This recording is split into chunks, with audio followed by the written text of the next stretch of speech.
Mana Agustan? Mana Agustan? Ya, Silakan kok. Agustan. Iya kok. Oh, ini samping jagal ini. Baik, terima kasih untuk waktunya. Ya. Salam sejahtera untuk Prof. Ya. dan teman-teman semuanya. Swastiastu. Ya.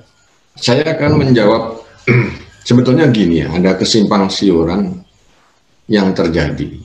Nanti masalah jagal nanti boleh dibahas lah sedikit, nggak apa-apa. Saya dulu pernah Kristen ya. Saya mempunyai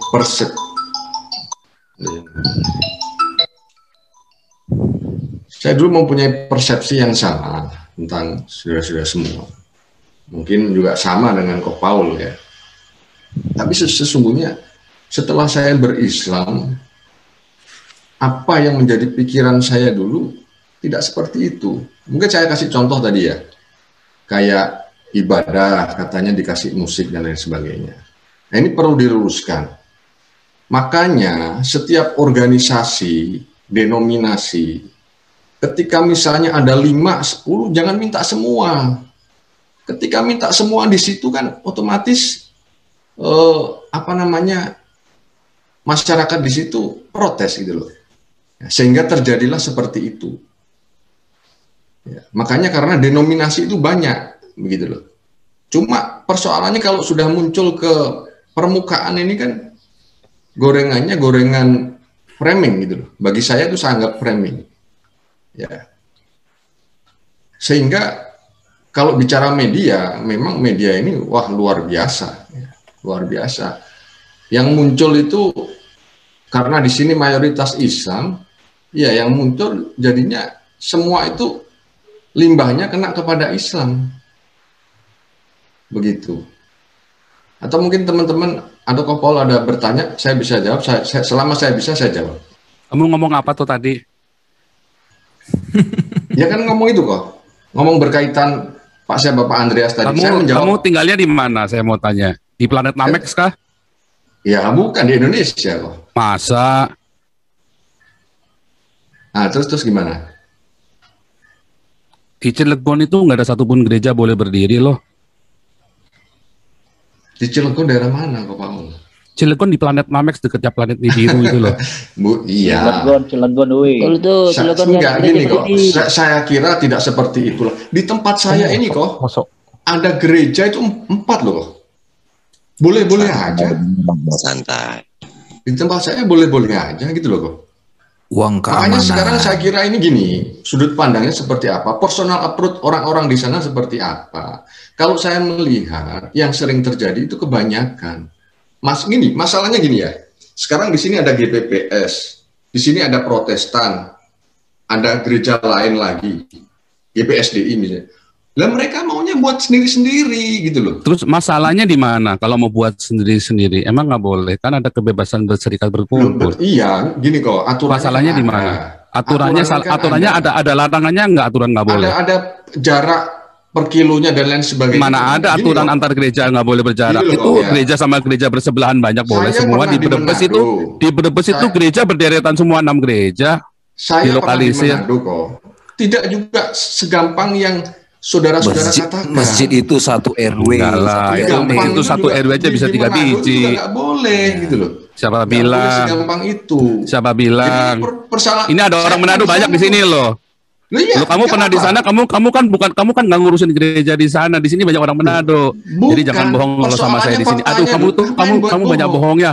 Kamu nantang darah saya halal loh. Kamu saja bilang darah saya halal loh. Darah saya halal loh. Oh enggak, bukan. Berarti kamu biadab. Berarti kamu biadab dong.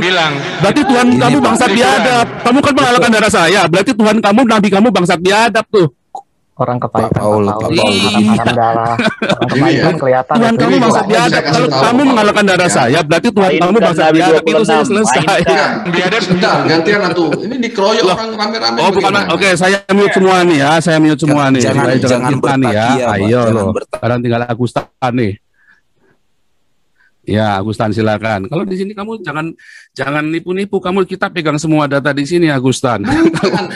Justru saya Kamu jangan pansos di sini, mentang di sini viewernya banyak. Kamu jangan pansos. Kamu bisa kita habisin di sini dengan sekali kalimat selesai. Sebentar saya mau tanya dulu.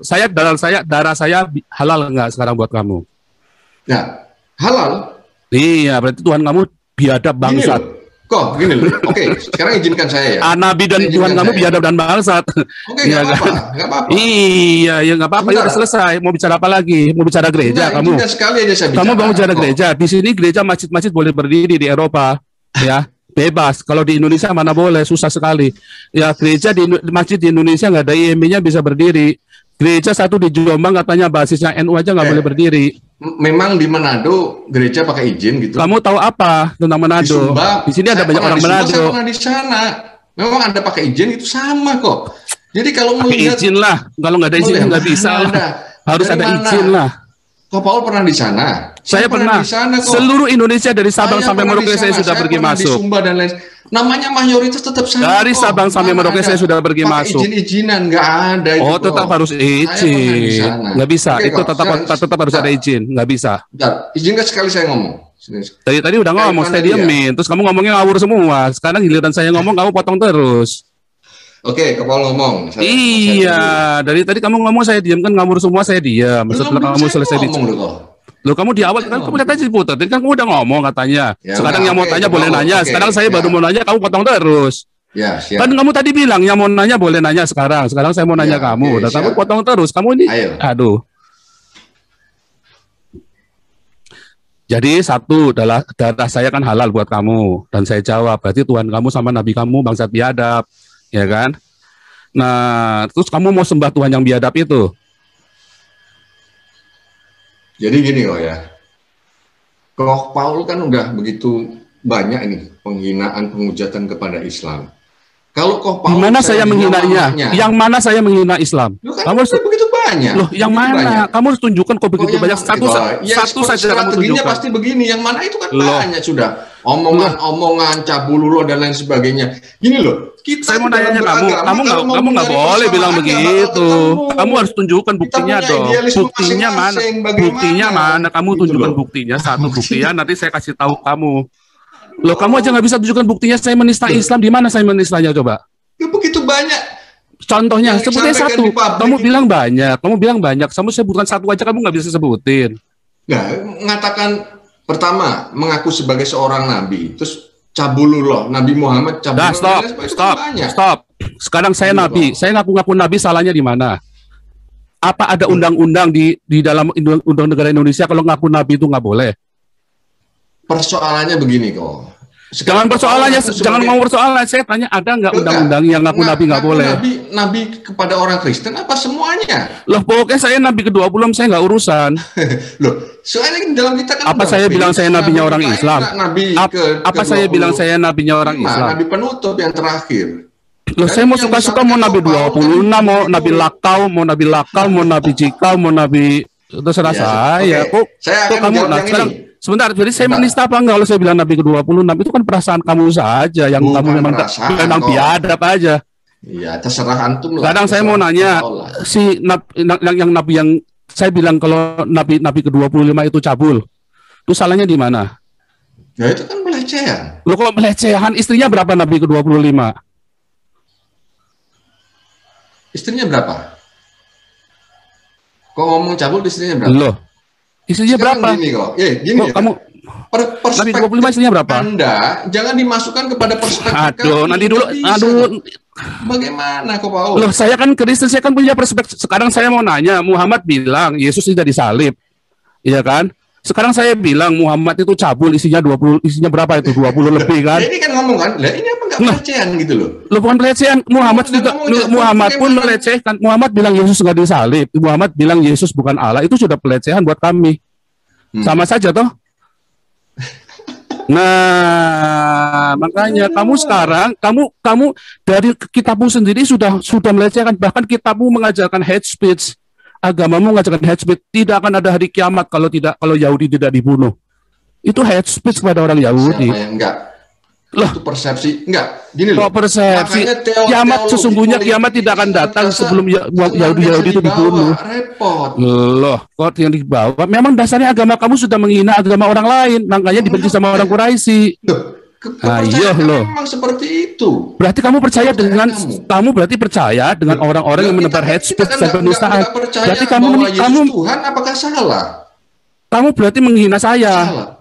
Kok menghina bagaimana? Orang saya kalau mengatakan kehendak. Nah, sama kalau saya mengatakan Muhammad itu cabul, istrinya kan banyak. Saya salah nggak? Kalau di dalam Kristen pendeta istrinya 2, kita bilang pendeta cabul, pendeta bejat tuh.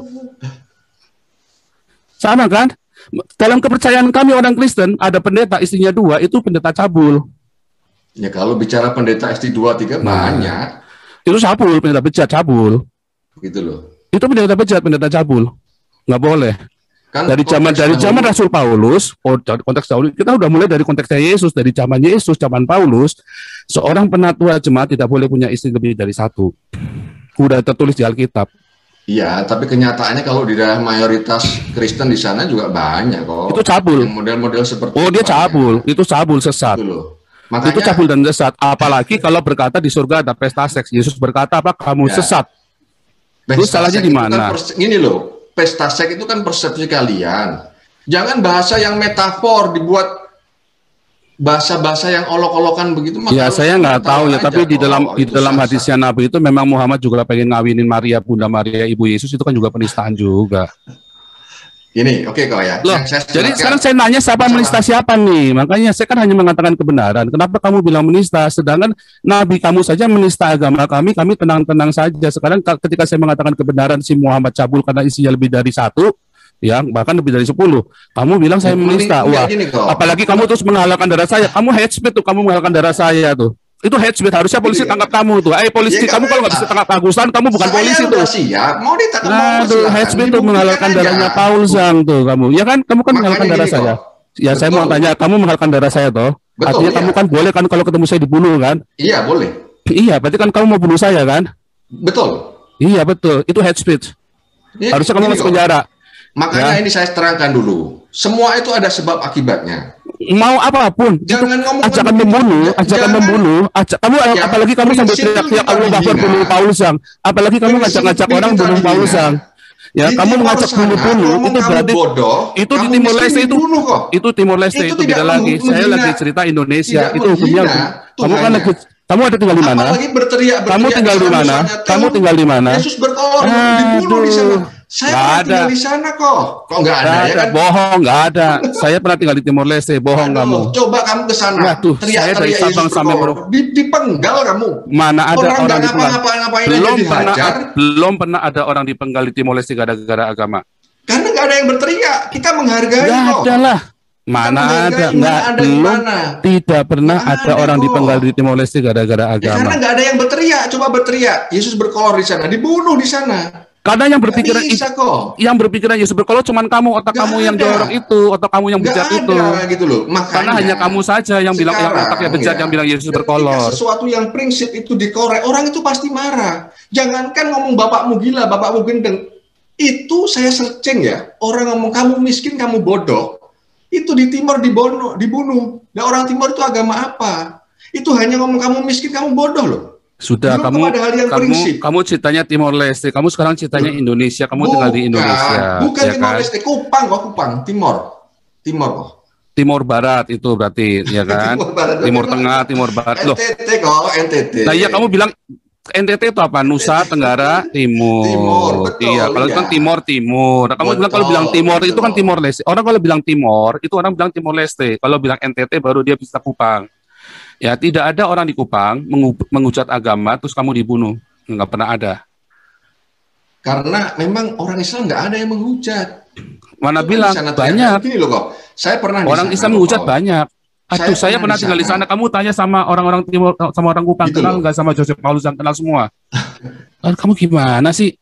Kamu itu cuma tinggal beberapa di sana, cuma berapa hari. Saya tuh tinggal di sana bertahun-tahun di Kupang, tahu nggak? Saya tahu namanya pasar, dulu tempat saya di pasar Flobamora, saya di sana.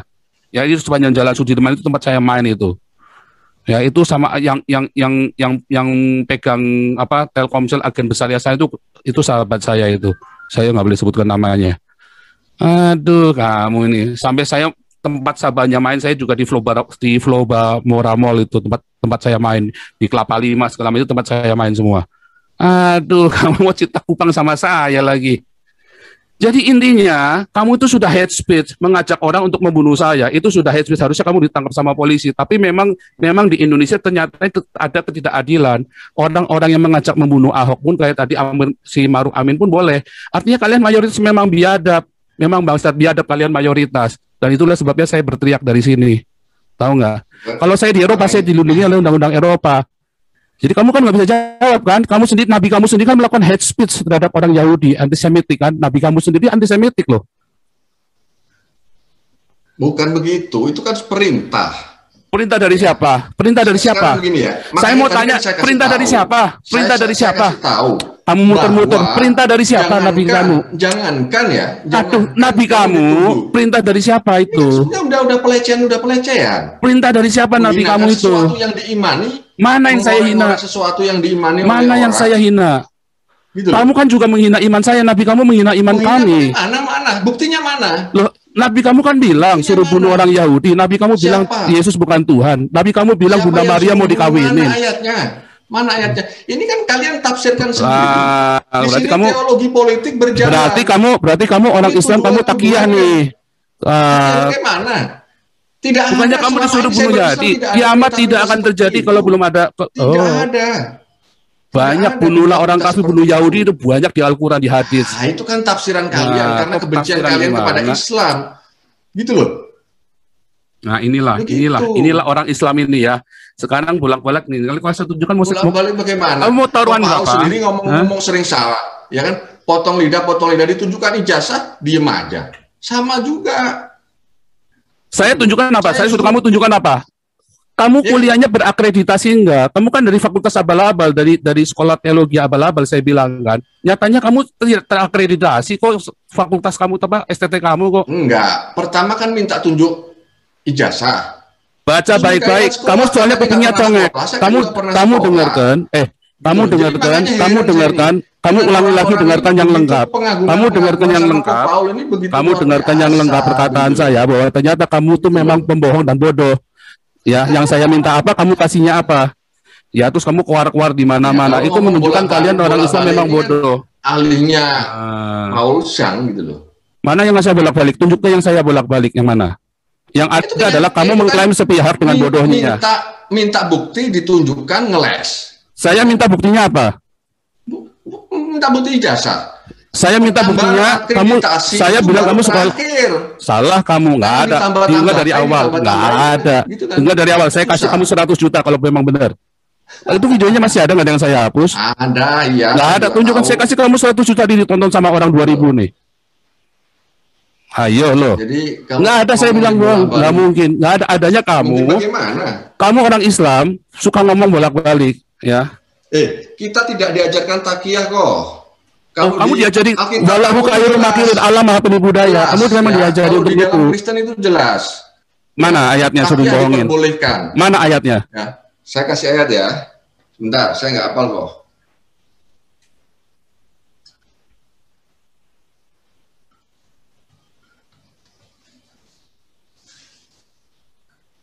Dan orang-orang Islam yang ke Kristen juga banyak, udah jadi Kristen. Khotbahnya juga tetap yang dibawa-bawa Islam. Banyak. Saya dulu nyesel nggak saya rekam kalau orang-orang jelek-jelekin Islam itu di gereja.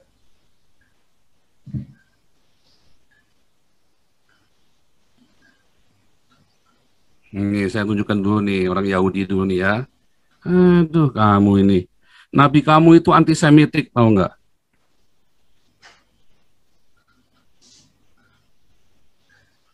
Dari Abu Hurairah bahwa Nabi sallallahu lalala bersabda, tidak akan terjadi hari kiamat hingga kalian Muslim memerangi Yahudi. Kemudian batu berkata di belakang Yahudi, wahai Muslim, inilah Yahudi di belakangku, bunuhlah. Ini dari Bukhari dan Muslim dalam Sahih. Ini hate speech, tahu nggak? Ini hate speech. Ini hate speech, ya, antisemitik. Tahu? Tahu? Kamu menafsirkan apa ayat ini? Iya, oke ya, sudah. Kamu nggak bisa tunjukkan apa-apa deh, ilmu kamu belum nyampe. Saya itu nantang debatnya itu si Gus Yakut, karena kamu belum nyampe. Kamu itu mualaf odong-odong kamu itu. Yang cuman karena kepahitan hatimu saja, ya terus kamu murtad. Karena memang iman kamu nggak ada, cuman kamu mualaf aja, bertobat kamu.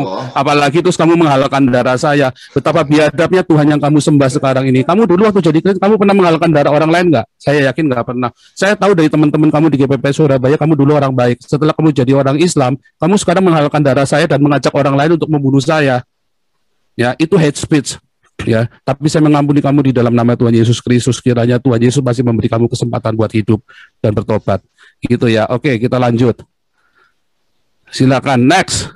Nah, ternyata kamu kan nggak bisa tunjukkan bahwa ada anjuran untuk berbohong kan di dalam Kristen, nggak boleh. Ada. Ini kok Filipi 1 ayat 18. Ya.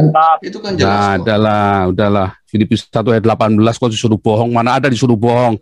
Saya kasih kamu 1 miliar kalau ada disuruh bohong. Waduh. Ya, Kristus diberitakan baik dengan maksud palsu maupun dengan jujur. Tentang hal itu aku bersukacita dan aku akan tetap bersukacita. Ini kan takia yang luar biasa kok, Paul. Apa disuruh? Berbohong lah di situ? Enggak. Ya, ada orang disuruh palsu ini kamu tahu apa disuruh bohong di situ? Kamu tahu artinya itu enggak? Kamu tahu artinya itu ayat itu enggak? Kamu tahu konteksnya ayat itu? Kamu tahu latar belakangnya enggak? Ini seperti kalian mengartikan 72 bidadari dan lain. Kalian mengartikan kan apa-apa? Saya lagi ini kamu exegesis. Mau minta konteks jauh, konteks dekat, bagaimana? Ini kan sebuah kebohongan aja. Nah, kamu makanya dari sekolah teologi abal-abal, kamu mau belajar eksegesi sama saya. Kamu tahu konteks itu aja, kamu kagak tahu. Di zaman itu, para rasul, kamu kan minta dijelasin ayat itu. Sekarang saya jawab, kamu nggak mau jawab. Kamu diam dulu. Islam, ya, ngartikan semau-maunya. Sekarang kalau giliran kau Paul, pakai konteks-konteks segala, bagaimana itu? Saya tunjukkan ke kamu silakan artikan ini. Kamu silakan eksegesa ini nih. Mau pakai model apa, mau model jengking, mau model pakai apa deh. Kamu silakan tafsirkan ayat ini. Hadisnya kamu nih. Kamu tafsirkan apa ini? Tafsirin. Kok diam? Ayat itu sudah saya baca tadi. Bunuhlah Yahudi. Enggak, masalahnya ini sahih apa tidak gitu loh. Saya terus terang sahih apa enggak kamu? Ilmu saya belum sampai di sini kok. Saya baru mualaf gitu loh. Kamu baru mualaf sudah mau nantang saya debat sekolah teologi kamu abal-abal, kamu tunjuk ya ampun Tuhan Allah. Tuhan Yesus kita mengampuni kamu. Ya Allah. Kamu cetek mau menghalalkan darahnya saya, mengajak orang-orang bunuh saya, ternyata ilmu kamu masih cetek. Ampun Tuhan Allah, kiranya Tuhan Yesus mengampuni kamu Agustan. Kamu ngawat di sini Agustan. Ini video ini ditonton sama Interpol Agustan. Waduh, kamu ini bikin malu orang Islam aja kamu. Itu kalau saya ini Muhammad, kamu terus saya ikat terus kamu tak suruh tak bacain Al-Qur'an setiap hari, kamu tak suruh baca 1000 ayat kamu. Aduh, suruh Gus Yakut masuk. Menteri Agama saja debat sama saya dia akan minta mati Agustan. Aduh, daripada debat sama saya, dia lebih baik minta mati daripada debat sama saya si Menteri Agama itu. Aduh. Suruh Gus Yakut debat sama saya. Aduh, kroco lagi menghina. Itu namanya orang Islam menghina saya tuh, ngirim Agustan untuk debat sama saya, itu namanya penghinaan kepada Nabi ke-26 itu. Aduh. Oke nih. Ini ada ya ini pansos, dia cuma pansos doang dia ini. Bagus. Udah nggak laku, YouTube-nya dia udah nggak laku, terus sudah pansos doang. Aduh. Oke, Yesus Kristus lanjut. Ini Pak Jenderal, aduh, akhirnya Pak Jenderal nggak bisa masuk lagi nih. Ya, Yesus Kristus silakan. Aduh, ini Pak Jenderal ini nggak bisa masuk. Sorry Pak Jenderal, minta maaf Pak Jenderal. Ini kalau udah ke sign out memang masuknya susah ini. Oke, silakan Yesus Kristus. Lanjut. Iya, Shalom Pastor. Shalom. Iya, saya mau bahas saja mengenai firman Tuhan Pak. Nanti tolong dijelaskan. Dalam perjanjian lama itu ditutup dengan kita ini semua halal bagi dia. Oke, biar Yesus Kristus dulu. Kita kembali, tenangkan semuanya, tenangkan. Kalau darah babi halal nggak? itu hiburan buat kita kayak tadi itu hiburan ya. Jadi kenapa kadang-kadang orang gitu saya kasih masuk ya, itu gunanya supaya buat kejut-kejut, supaya teman-teman ada hiburan, nggak monoton dengerin bosen satu orang ngomong sampai selesai. Gitu, nggak apa-apa ya. Oke, stop dulu. Semua stop dulu. Ini biar Yesus Kristus, silakan dinyalakan. Ya, Yesus Kristus, silakan. Nyalakan mikrofonnya. Itu Pak si Kungkung dimasukin dulu tuh. Silakan, Yesus Kristus. Iya, dalam perjanjian lama ditutup dengan kitab Maleakhi, Pastor. Perjanjian baru dibuka dengan kitab Matius. Yang saya pelajari, jeda waktu dari perjanjian lama dan perjanjian baru itu kurang lebih 400 tahun. Dan biasa disebut dengan 400 tahun sunyi. Apakah dalam jeda waktu 400 tahun tersebut, Pastor, Tuhan Allah sama sekali tidak berfirman, bernubuat, atau berkarya? Ya, mungkin itu saja yang saya mau tanyakan, Pastor.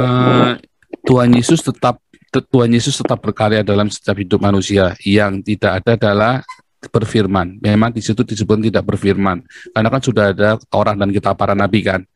Nah, di dalam 400 tahun itu memang dibiarkan, dan memang saat itu orang-orang Yahudi itu tidak menyembah berhala lagi. Lucu ya, ajaib sekali. Sejak zaman Ezra Nehemia, waktu mereka kembali ke Yerusalem dan mendirikan bait suci yang kedua, orang Yahudi itu benar-benar tidak menyembah berhala lagi, bahkan mereka tidak sujud menyembah kepada manusia. Itu ajaib sekali. Nah, kemudian dalam 400 tahun itu terjadi penyimpangan-penyimpangan oleh para pejabat-pejabat di bait suci, yaitu ahli Farisi, ahli Taurat, orang Farisi, ahli Taurat, orang-orang Saduki, mereka yang berbisnis agama.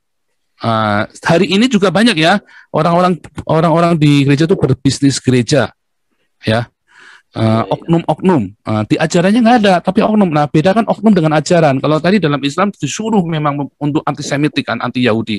Tetapi kalau di dalam kekristenan, ya tidak ada disuruh kita beristri dua, malah nggak boleh. Jadi kalau ada itu oknum, harus bedakan ajaran dengan oknum. Nah, itu yang harus kita pahami sekali. Nah, selama 400 tahun memang tidak ada. Makanya terus tiba-tiba datang si Yohanes Pembaptis yang mempersiapkan jalan bagi Tuhan Yesus. Ya kan? Nah, Yohanes Pembaptisnya disebut Elia karena di zaman Yohanes Pembaptis ia itu banyak benar-benar mengembalikan orang Israel yang kemudian mereka habis mengalami konflik, perang, penindasan, dan mereka dipulihkan di zaman Yohanes Pembaptis, sehingga akhirnya banyak orang mendengar pengajaran Yesus. Walaupun akhirnya orang-orang ini lemah imannya dan dihasut oleh ahli Taurat dan orang Farisi, imam-imam, kemudian menyalibkan Yesus. Tetapi Yesus kan mengucapkan pengampunan. Lalu orang yang sama, kemudian mereka yang bertobat ketika Petrus di Kisah Rasul 2, kamulah yang menyalibkan Yesus. Wah, mereka kaget. Ternyata mereka menyalibkan Yesus yang adalah Mesias kan.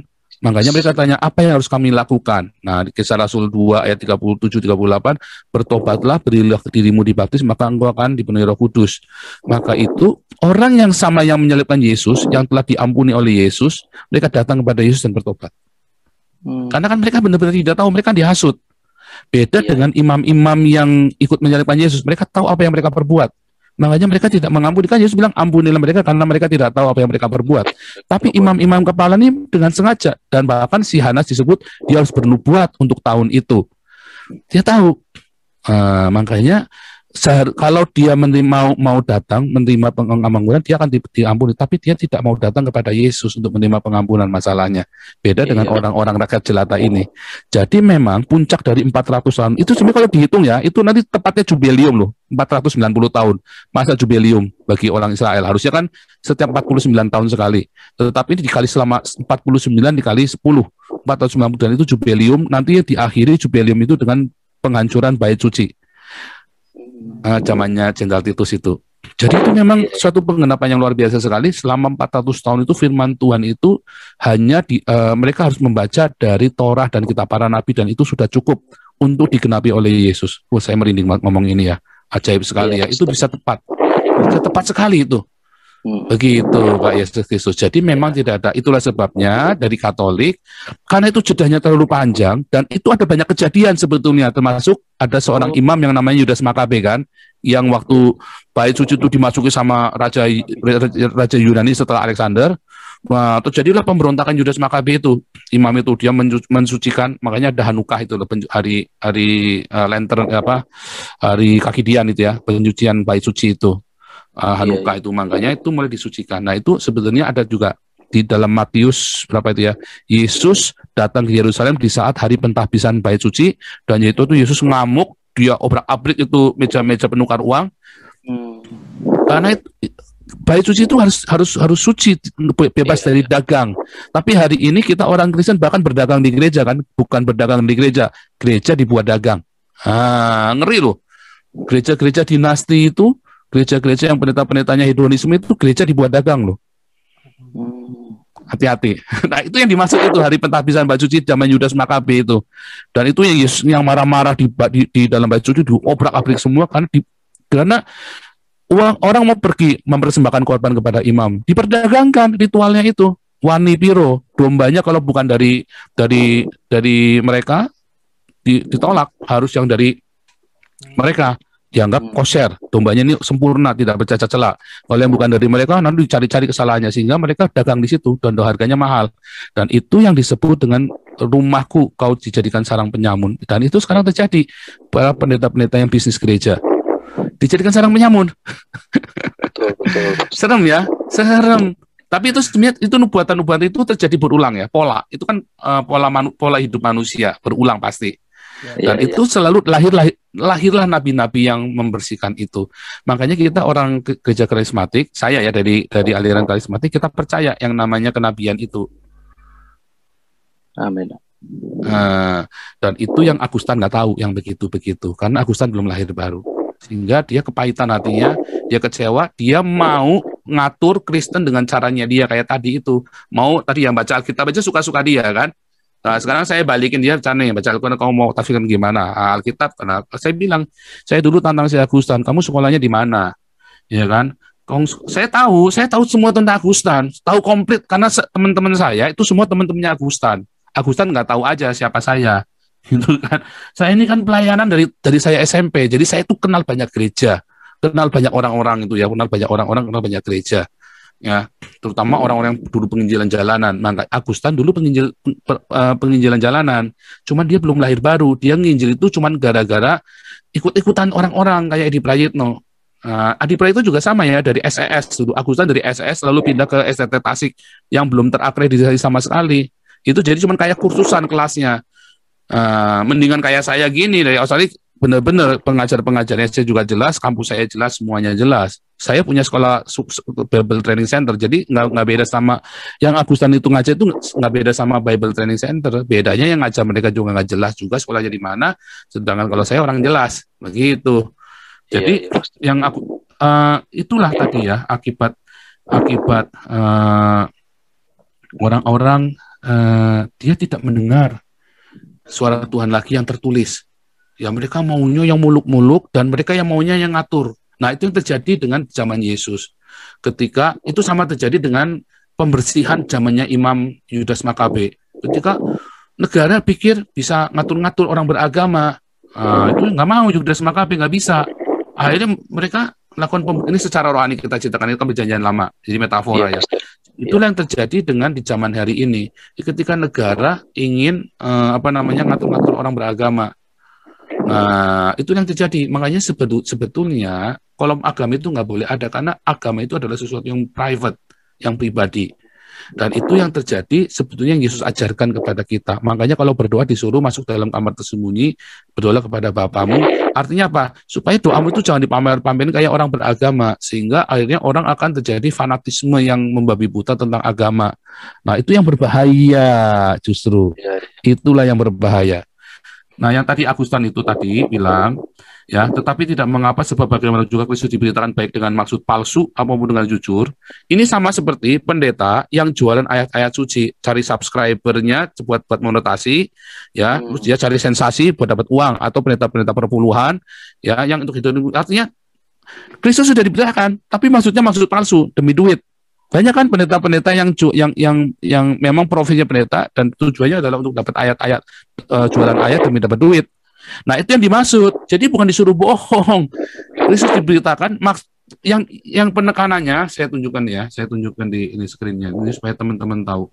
Ini sekalian nyambung pertanyaannya Pak Yesus Kristus tadi mengenai 400 tahun tidak berfirman tadi itu ya. Saya tunjukkan. Baca ayat lengkapnya, Pak. Ini makanya saya bacakan ya.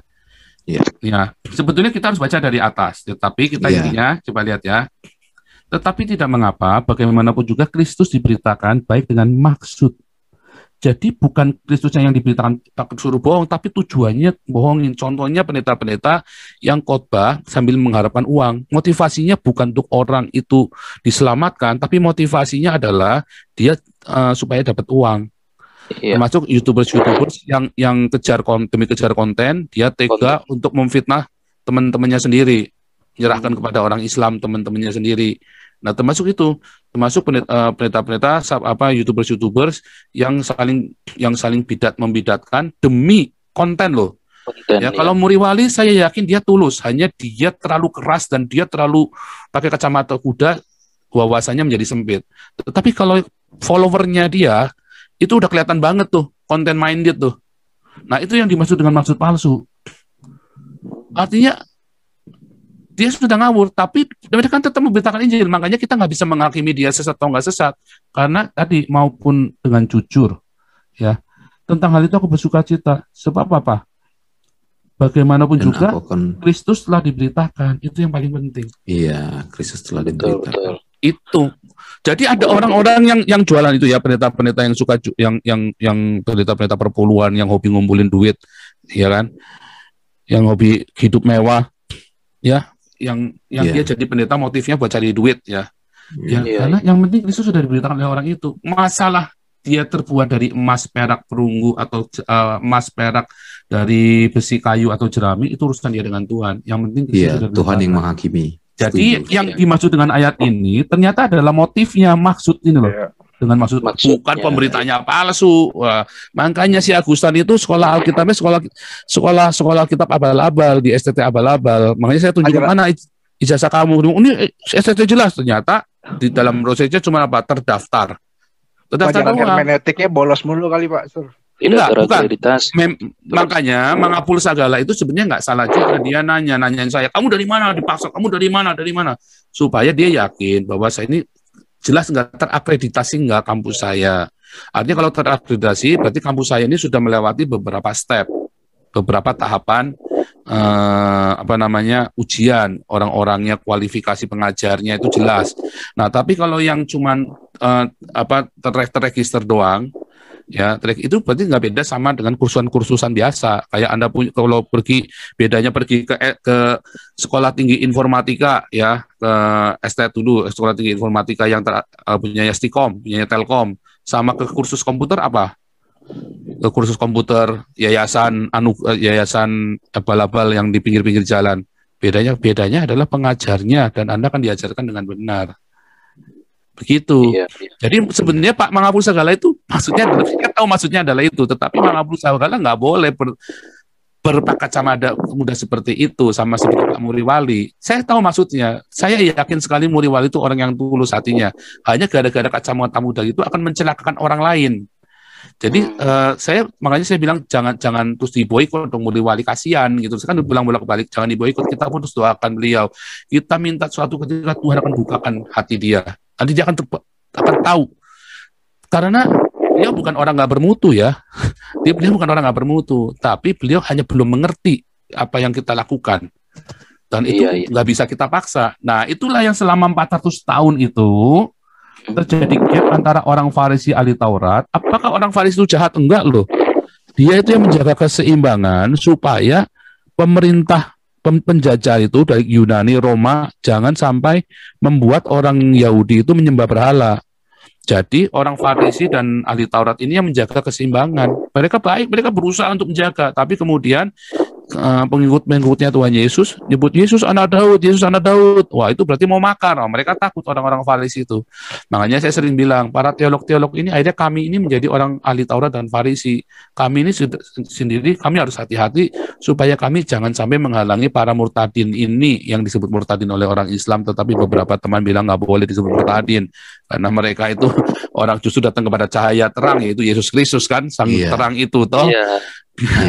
Nah itu kita sering kali kami orang ahli Taurat dan orang Farisi, teolog-teolog seperti saya ini dan Muri Wali, Esra Soru, Yosua Tewu, kami sendiri sering menghalangi orang ini datang. Makanya saya selalu introspeksi dulu. Saya mudah sekali mengatakan orang lain sesat, tetapi setelah saya tahu saya diuber-uber orang-orang Islam mau dibunuh, dan saya tahu murtadin teman-teman saya mau dibunuh sama orang-orang Islam ini, termasuk tadi Agustan kan, setelah jadi Islam dia langsung menghasut orang untuk membunuh saya kan. Teriak rame-rame di YouTube dia, kita akan bunuh Paulus yang darahnya halal, Allahu Akbar, semuanya itu Allahu Akbar semua. Itu penghasutan, itu hate speech. Setelah saya tahu, saya bertobat. Saya berhenti mudah mengatakan orang lain sesat. Karena saya tahu para murtadin ini pun tidak diberitakan dengan dengan dogma, tetapi dengan perjumpaan dengan Yesus. Ternyata nggak gampang ya iman itu. Wah, dari situ saya mulai sadar tuh. Makanya saya lihat ya, 400 tahun tidak ada firman. 400 tidak tahun firman. Orang Farisi ini juga sebenarnya nggak gampang tugasnya loh. Bagaimana firman Torah dan kitab para nabi itu dijaga tanpa mereka berkompromi, tanpa mereka harus menyembah kepada dewa-dewanya orang-orang Yunani dan orang Roma. Mereka harus jaga, mereka menjaga ini. Juga nggak gampang juga. Sebenarnya Muri Wali juga nggak salah. Jadi dia tegas begitu nggak salah, hanya kurang sedikit. Dia ada sesuatu yang kurang sedikit. Artinya apa? Nah ini saya dan Muri Wali ini ada di sini nih, di ahli Torah dan orang Farisi. 400 tahun kita jaga, 2000 tahun kita harus jaga itu firman, dan kita turun-temurun kita jaga supaya kalian semua jangan goyang imannya dan tetap dengan kita para nabi selama 400 tahun tanpa firman tadi itu kan. Makanya Muri Wali pakai bapak gereja, ya kan? Karena tadi 400 tahun ada Yudas Makabe. Nah, itu sama tuh ilustrasinya. Muri Wali pakai bapak gereja. Gitu. Makanya ada bapak-bapak gereja Martin dari mulai Athanasius, Tertullian, dari mulai Irenaeus, ya kan, Polikarpus sampai Tertullian, Athanasius, Agustinus Hippo, Martin Luther, Immanuel Kant, Martin Luther, sampai ke bawah-bawah ini terus. Jadi sebenarnya salah nggak? Nggak salah. Kan saya bilang tidak ada yang salah dengan bapak gereja. Tetapi kita jangan terpaku di situ. Jangan terpaku di Yudas Makabe lagi. Kita balik ke yang tertulis. Iya. Begitu. Jangan terjebak dogma ya. Betul. Betul. Makanya saya tidak pernah mengajukan kalian untuk memboikot Muri Wali. Saya bilang jangan. Salah kalau kalian memboikot Muri Wali. Karena begitu Tuhan bukakan buat dia sedikit kan Muri Wali juga percaya Yesus. Dia orang yang pandai sekali. Makanya kita terus doakan Muri Wali setiap pagi itu supaya dia sembuh. Jangan sampai dia mati muda. Karena ilmunya banyak dia yang belum kita gali. Kenapa? Dia pemarah masalahnya. Baru ditanya dikit marah dia. Coba kalau dia bisa tenang. Ilmunya banyak bisa kita pakai. Begitu. Ya, jadi makanya saya senang tadi ya bisa duet sama Muri Wali lagi itu saya senang tadi. Itu berarti awal yang baik untuk rekonsiliasi. Harusnya teman-teman mendoakan itu.